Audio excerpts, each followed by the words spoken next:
welcome to SOUQ News Television once again. I am David Chiedu. I'm hoping you had a fine weekend. This is SOUQ Business Landscape, where we take a look at the headlines that the world is discussing from business publications from continent to continent. We're talking about the Americas, we're talking about Africa, we're talking about Asia, Europe, and the rest. Well, it's not exactly a familiar face, but of course, we do what we can around here at SOUQ News Television to make sure that every single day you are brought up to speed with regards to what's going on around the world. Now, as we do this together here on the show, remember to take it outside the ring as we continue engaging online with the hashtag SBL. Now, for all the business information, tidbits, and more, you should definitely follow us on SOUQ News TV. That's at SOUQ News TV and at the Isle 104.9 FM across all social media. Yes, indeed, it is coffee time, tea time, or water time, or juice time, as the case may be, depending on your flavor.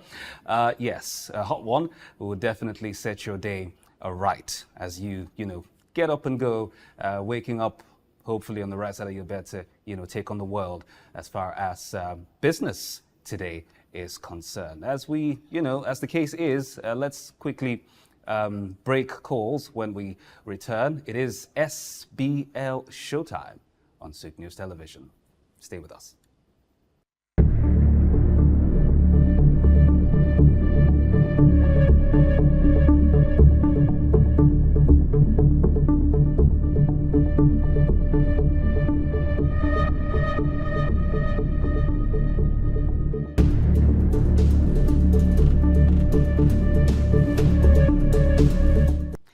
Welcome back to SOUQ Business Landscape. And this beautiful morning, we're beginning with Business Day stories from the Business Day paper here in Nigeria. But not before we say good morning to our esteemed guests in the studio, our very own Dr. Idahosa Samade. He's a development expert. Good morning, Doc. Thank you for joining us. Good Nigeria, Lagos. Good Nigeria, Africa. It's a good SOUQ morning. Yes, indeed it is. Yes, indeed it is. Let's start off with what is happening on the front page, business-wise, of course. The Business Day newspaper. Oil majors to raise 2025 exploration investment by 60%. Now, we see that major oil and gas companies are preparing to spend about 60% more on fossil fuel exploration, according to data and according to some industry executives. Doctor?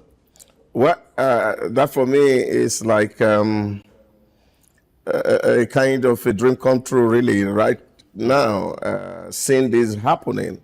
Because if you look at what has been trending in the last couple of years, it's a lot of drive, everybody talking green and moving away from fossil fuel exploration and the rest of it. And I was really wondering what was in it for us as a people. But today, with this happening, it's also a sign of a rebirth for our economy. Because if you have followed the trend in that industry very closely, you will see that for the last 30 years, there have not been major investment in that regard. And that's why you find in Nigeria, with a population of over 220 million people, are struggling to produce 2 million barrels per day. Why just little Saudi Arabia doing 9 million barrels daily? You go to UAE, they are doing over 3 million barrels daily. And you wonder why those economies are looking really very advanced, because they are making so much money from oil for a very tiny population. And for a population that is over 200 million, and we can barely do 2 million barrels. And I think at the moment we're doing like 6 million. Thanks to Chevron, that also had made a new discovery in the Niger Delta of 17,000 barrel per day new oil well. And we are hoping that all this aggregated together will be able to really bounce back the Nigeria economy. And so once we see investment happening in that sector, that we are now able to produce, let's say 5 million barrels daily, Nigeria will be a better place to really live. For me, this is a good sign. Now, Doctor, given what we have in our system, especially the upstream sector, which of course this does concern, do you really see that happening in the near term? We can talk about it in the long term or perhaps mid-term, but we have a couple of, we've had a couple of bottlenecks lately, particularly in the downstream sector. But this, as I mentioned, concerns the upstream. So, where does that leave us? Yeah, So but as to say in the immediate term. I think a lot is happening. That sector had been stifled with huge bureaucracy for a very long time. And you can see, like in 2 years ago, we have this challenge between NPCL and Mobile. And of course, the president had come to resolve that. And being himself a player in that industry, I think he has an understanding of all the issues that had befell that sector for a very long time. And I think the president is taking a lot of proactive to see how we can resolve those bottlenecks. And I think that is what is actually inspiring this move by oil major to put in more investment into exploration. Because we have left it long time ago and nobody was doing anything. So we're just scooping what we had since the 70s. So this is, for me, a very positive move. And then we're talking about in 2020, they're talking about 2025. So for me, it's something to really be happy about and celebrate, because there's so much God has blessed us, especially the oil. We have not tapped it, and we need to put a lot of investment in that sector. What that will mean is that once you have investment hugely in that sector, the economy will take off. Now, Doctor, there's also the debate as to whether or not, side by side with fossil fuels, we are actually ready to go clean. Earlier, you made some attributions to that as well, and that is where the world is at this point in time. A lot of nations, thriving nations, seem to be slowly but surely moving away from fossil fuels. And then again, back to that debate of whether or not we can manage both of them, or we can actually successfully glide from where we are to where the rest of the world is. I do not agree with a lot of people with this argument about fossil fuel. And that's because, as a student of history, it's very, very important for me to look at the developments all across the globe, not really minding what the Western worlds are saying to us, because they are the moralists in terms of preserving the environment. And therefore, they have championed this cause of seeing how to get clean energy and the rest of it. Now, what clean energy means for them is huge economy. What it means for us seems to be poverty. And I think we must need to find a way to strike that balance. Because they move, and a lot of people don't pay attention to this. Since the day of the petrodollar in the 1970s, the Western nation have been looking for alternative to fossil fuel. It's not because it was not clean. It was simply because it was taking a toll on their economy. And they were looking for something that's far cheaper. So we must also take it from that perspective. Because we must understand the game nations play. It's a game of power, whether it's economic or military power. So when nations are going out and they are advocating for anything, we must be able to read between the lines and say what is really in for us. The technology for the clean energy, we don't have it, so we have to purchase it from them. And what happened to our crude that nature has given to us? It will be on the ground unused. And then we have to borrow their money to be able to buy the clean energy. So this is the issue. They developed using coal. As the Russia-Ukraine war started the other day, Germany went back to the use of coal to power their electricity. So this was a reserve. So Africa must also be as wise. And I think that was the same move by Saudi Arabia recently, when they have to also see how to double investment in the upstream also. Because they said that fossil fuel won't go away. We have to continue to use it, if we have to do it side by side. But what is important is that nations are realizing that they need to survive. And then, of course, while we are saying we're protecting or preserving the environment for the future generation, those who are going to produce those future generations themselves have to be alive. Interesting stuff. Apparently, it looks like fossil fuels are not going anywhere anytime soon. Let's move on to some more stories, still on the Business Day newspaper. CBN tightens liquidity tap with 7.6 trillion naira mop-up. Doctor, your thoughts? Yeah, CBN will not stop keeping mopping up money. But I really don't understand where this tightening will lead us as a people. Because I understand that, yes, we have to tighten to ensure that there's not too much money in circulation. But really, people are asking, who has this money? Because the money is not in the hands of the ordinary Nigerian. So we must be able to look at the policy, because the more of this we tighten, the more biting the economy will be for the common man. You know, we're talking about developed countries taking facility at a single-digit interest rate. Here we're talking about 27.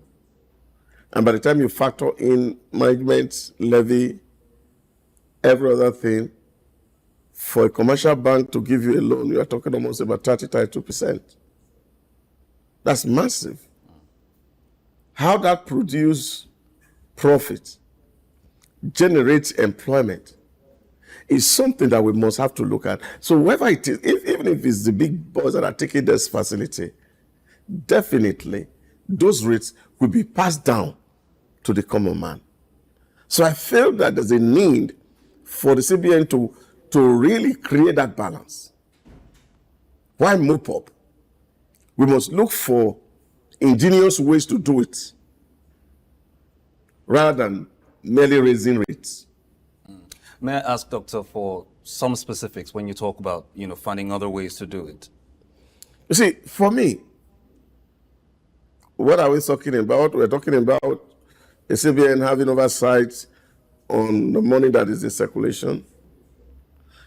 And this money, they can see, they know where they are. We have channels. You can set up limits for withdrawals and the rest of it. And that can help to a very large extent. So raising rates is not necessarily the solution, because that really don't take money away. It only really increases the cost for production. And as cost goes up, inflation goes up on the other side. So it's like trying to solve a problem and you're creating more for that problem. So creating that balance for me is what it is. So we must look for ingenious way to see how can we really address these issues of the liquidity that we see is flowing around, but are not in the hands of the common man on the streets. All right, let's cross over to other countries here on the African continent. Taking a look at Business Daily in Kenya. The headline here reads, how CBK broke law in 14 billion shillings currency tender. The Auditor General says that the CBK breached Regulations 84 of the Public Procurement and Assets Disposal Regulations 2020, which demands that a special committee be appointed to guide the procurement of classified goods. Central Bank, Kenya, Doctor. You can imagine the rule maker breaking the rule. But you see, this happen from time to time, and I think even the last CBN, we have such issues when, of course, economy is in turmoil. And, of course, there's a pressure on the regime to deliver on promises. Sometimes rules themselves can become very constraining. And I think these are some of the issues that we find here in Kenya. Kenya has been in the news for both the good and the bad reasons in the recent time. Since Ruto came in, the economy has really gone through hell. And I think he inherited that very hellish economy, trying to see how to work around it, propose a finance bill that would have helped to get more money from the citizens, but of course was vehemently resisted by the people. And of course, for months, Kenyans were on the street trying to see how, and then of course, Ruto retracted. All these are just signs that economies are not doing well. And if economy isn't doing well, government are also thinking, what do? We can't just fold our hands and just allow things slip by. So you have to justify the essence that you come to work daily. And of course, I think these are some of the issues that, of course, we have to lead to such break of the law. But like I share with people in public service, it's always the fact that they barely plan. The problem with us as black people is that we are not strategic enough to be able to see tomorrow today. So because we don't see tomorrow today, we think that everything ends today. And that's really a very big problem. And I don't think this happened only to even states and corporations. It also happened to even individuals. When people are having and making some money and you decide to spend everything, hoping that there will always be income tomorrow. And of course, when things get bad, you find it very difficult to cope. So for us as Africans, and I think we have to deliberately teach saving culture, saving and investment culture, so that we can always save for the rainy day, that like they say, you know. If you have an income today and you say, okay, oh, I have an income, my income is 2 million naira today, okay, I'll send my son to school. What kind of school would that child be? Well, I can spend 1.2 million to invest on that child, but you're not thinking about tomorrow. That what if the 2 million stop coming tomorrow? How are we going to live? What are we going to fall on? So you see a lot of people, once we retire from job, lifestyle change, sickness come in, they can't help themselves. Even for those who do skills and career talk. So you see, this is like a culture to us. And I think the state itself has inherited it. You can imagine all that we have blown away in all the oil windfall. So we had the opportunities and we missed them. And here we are now, faced with difficulty. And I think the successive leaders in Africa must learn this, that you don't eat your tomorrow today. We must learn to preserve things for tomorrow. And in that way, we are able to survive a very difficult time. There's a story in scripture that tells me that, and that was the dream of Pharaoh in Egypt. And God showed him there's always a 7 fat year and a 7 lean year. Now, Doctor, to add to that, off the back of what you've just said, it's noble. It's a noble virtue to have, to be able to save for the rainy days. But then again, there have been some arguments on some, fora with regards to the fact that some of these, big lenders on the global stage, talking about the World Banks, the IMFs, and the rest of them, have in no small measure contributed to what's going on the African continent, where you see that these nations who don't particularly understand what it means to save, or are, very, very cavalier with their saving culture, go cap in hand to the World Bank, go cap in hand to the IMF to get these loans and all of that, and then they get them at the end of the day. Perhaps there is a problem with that. That's the question being asked, that if these loans aren't given with some, stringent measures attached, you'd have African countries being more careful with their resources. You see, the goal of every businessman is to make profit. The Bretton Woods institutions, they are businesses. They are not charity organizations. They are there to make money for their principals. And anyhow that money is made, for the principal it is right. And you see that happen when, of course, businesses people send salespeople out, marketers into the street. What are they doing? They are only trying to whip your emotions so that you can buy the things you don't need. Absolutely. Now, if you decide to buy the things that you don't need, you don't blame the marketer or blame the company. You have to blame your stupidity.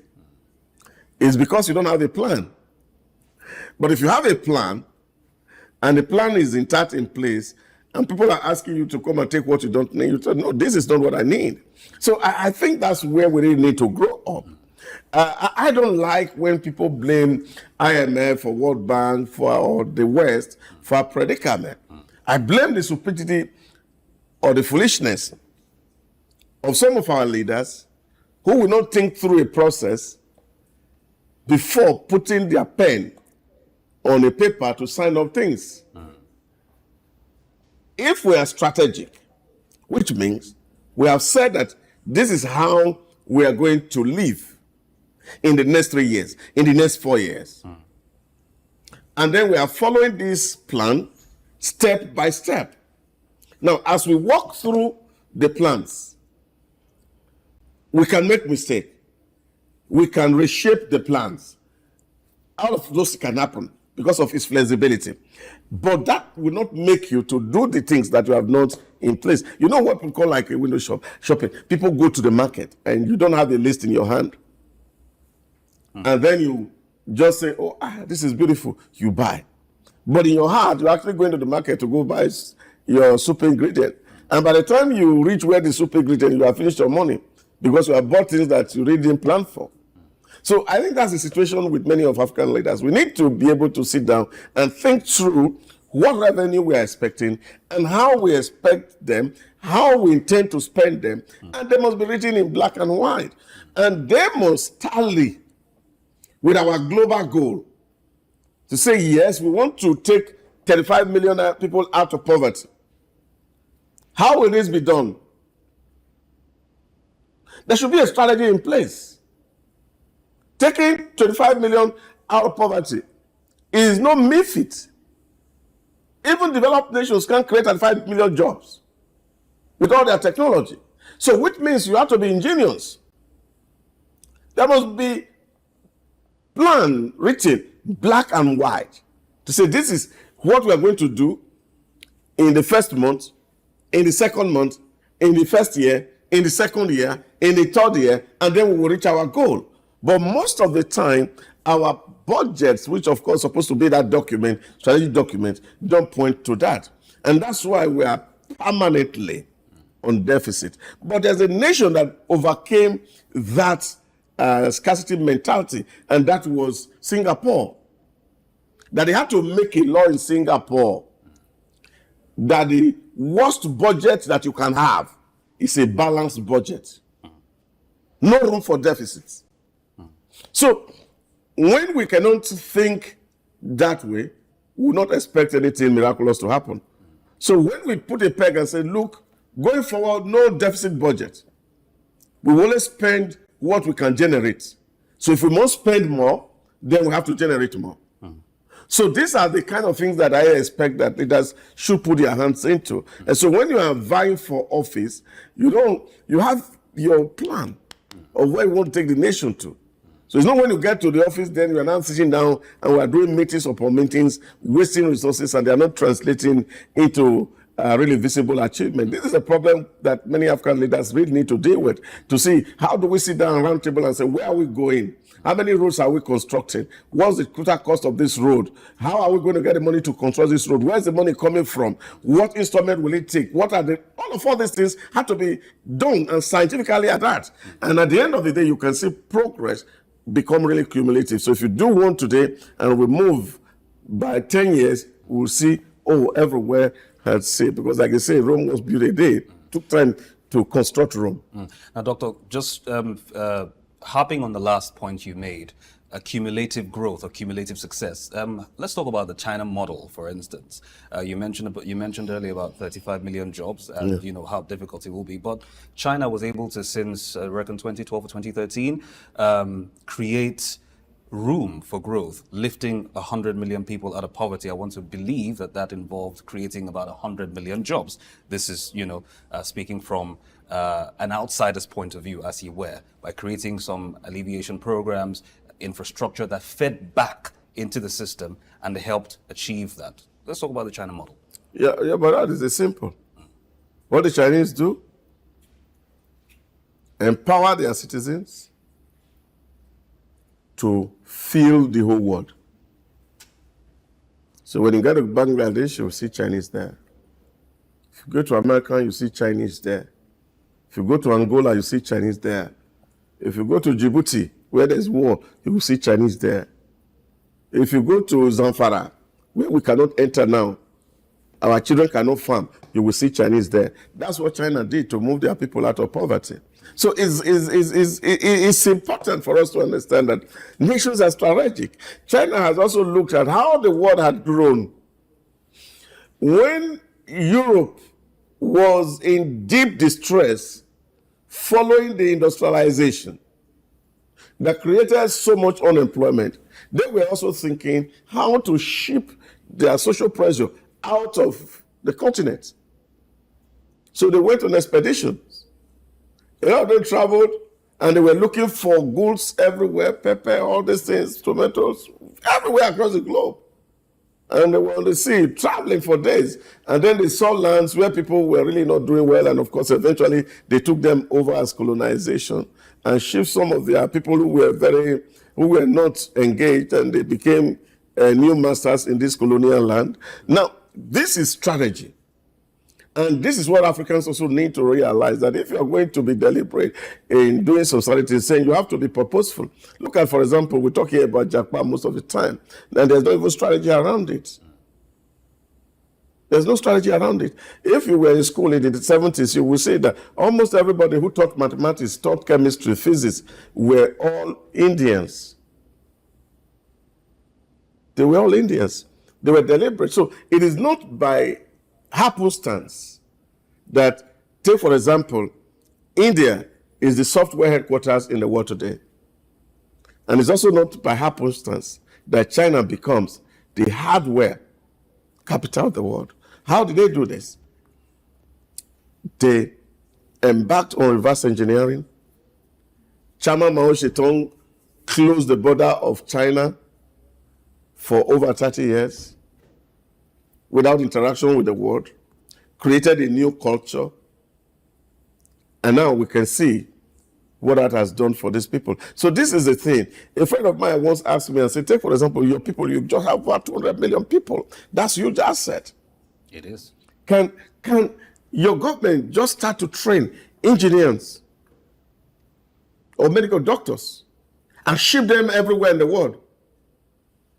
But we have that problem at the moment, which we refer to as brain drain, doctor, where our assets trained here go outside and then they thrive. And their complaint is the same thing, or their concern is the same thing. The environment here doesn't exactly allow them have that pleasure, so to speak. Yeah, but that's what they're saying. You have to strategic about it to ensure that you have your right hand here, but you're also able to ship the excess abroad. And then that gets you some diaspora remittances that can oil the wheel of your economy. So, but it's to say you have to invest in your healthcare system heavily, that you can attract the best within your system to stay. And then, of course, deliberately produce more for exports. All right, we're still going to stay with Kenya just for a little bit before we call time on the program this morning. Unemployment rates to worsen in 2024. Now, in a new report, the World Bank has put the unemployment rate at 5.7% in 2024, slightly higher than the 5.6% registered last year. Doctor, Kenya isn't particularly having it sweet these days, not particularly uhuru for them. Yeah, Ruto was unlucky. He came in at a very wrong time, and everybody's hitting him left, right, and center. But you see, all these things are not things that they were not precipitated by this year. They were things that has been there for a very long time.